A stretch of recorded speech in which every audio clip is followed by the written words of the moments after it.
Hello, welcome to the new video of JF Motorcycles, independent motorcycle reviews and videos about motorcycles. And today I take you to the Las Palmas and Gran Canaria, one of the beautiful places really in the world to ride motorcycles all year long. And I have a great opportunity to tell you about the reliability after one season of the Honda CRF1100. The thing is that this bike is my friend's Andre rental company, Canary Ride, here in Gran Canaria. And so, because of him, I have the great opportunity to actually watch this bike and see it in the lifetime in 20,000, 30,000, 40,000 kilometers and more, and tell you how it works and how much it costs. So this is the first stop in 17,300 kilometers.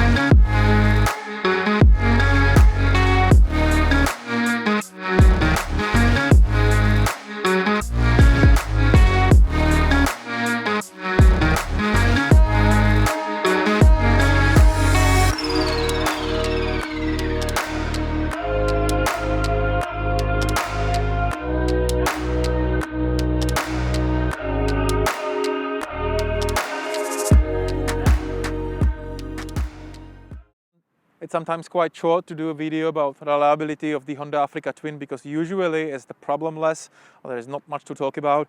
So this bike has 17,300 kilometers. There are no problems almost. So it was on the service at 1,000 kilometers and 12,000 kilometers. So that was the service visits.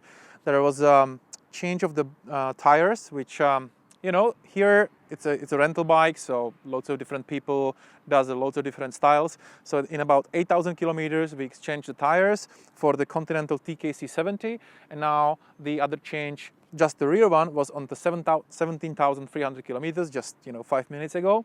So it can mean that this Continental TKC70 lasts a little bit longer than the original Metzeler Karoo Street. That's probably a good information to know. There was also a replacement of the brake pads, front and rear, and it was way shorter or way earlier than it was on the Africa Twin 1000. I don't know if it's like a different material or it's like that this bike actually wants to go a little bit faster and people use it in a little bit more faster, a little bit more like a throttle and brake style of riding. So it was exchanged in 13,000 kilometers, quite early, as I said.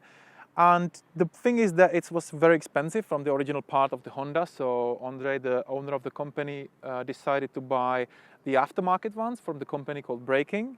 And so far we are very satisfied with the braking power and with the price. Also the front brake lever was crashed, so it was exchanged. It was very expensive from the Honda original, or not very expensive, but quite expensive. In general, like the parts, like original parts on the Honda Africa Twin CRF1100, and also the original like accessories from Honda is actually quite expensive. I don't know if it's like more expensive than Ducati or Triumph. It depends, or you should compare it, but it's worth knowing that the original things on this Honda is quite expensive. It's a premium bike, it's starting to be, so probably it has also premium prices for the parts.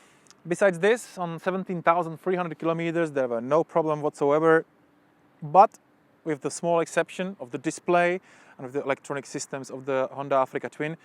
I personally criticize it a little bit in general, not because of the reliability, but because of it's really difficult to use it and it's slow in some situations, especially in the beginning of the start of the engine or at the start of the ignition.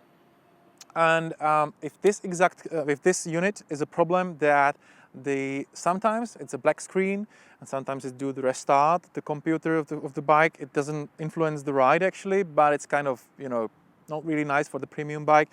And even the worst thing is that service doesn't want to do anything about it, or they don't know what to do about it, because it just do maybe once a day, maybe once per 2 days of riding. So it's not super often, but it's actually kind of strange, and it's just something which will happen more often probably with these days with the modern bikes and lots of displays, especially here on the Africa Twin where we have 2 displays, which is also in general quite criticized.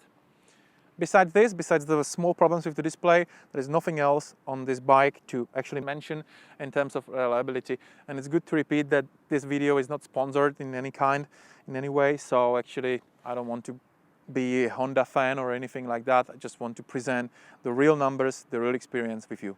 I had this same bike for a long-term review this year in the Czech Republic, so I did about 8,000 kilometers on my own, and the consumption in this case and in my case was similar, 5.9 kiloliters per 100 kilometers, which is quite nice for the quite powerful, quite heavy motorcycle.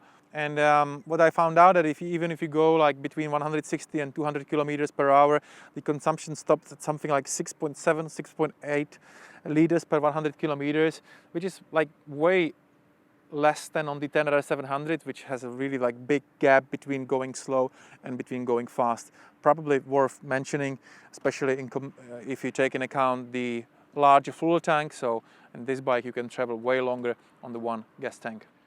There were a couple of problems with the 2017 models, which Ondřej has also in the garage in the rental company. So first was that was quite loud front brake, and you just heard it when you were braking. Loads of owners were complaining about it. So this is not the case on the CRF1100. And also there was the second major and really very usual problem. It was with actually turning off the engine sometimes in the slower speed, especially if you gear down to second or to neutral or to first and you go somewhere around the city. Sometimes it happens that the engine turn it off, and this doesn't happen on the new one. I had several occasions in about first 2,000 kilometers, maybe like once or twice, but in the long term it doesn't do it, or it does it very minimally. This is 17,300 kilometers. It's not anything super special, like super high number, but I'm here in Gran Canaria to actually watch the bike, and as far as it has 30,000 kilometers or 40,000 kilometers, I'll take it here to the same place and I'll do the same, and I'll tell you what problems, if any, we had to solve and what is the experience on 30,000 kilometers. So thank you very much for watching. Give me your opinion or your experience with the bike if you have it, or if you consider to buy it. I would like to know, and probably other viewers would like to have this experience as well. Thank you very much, and see you in the next videos.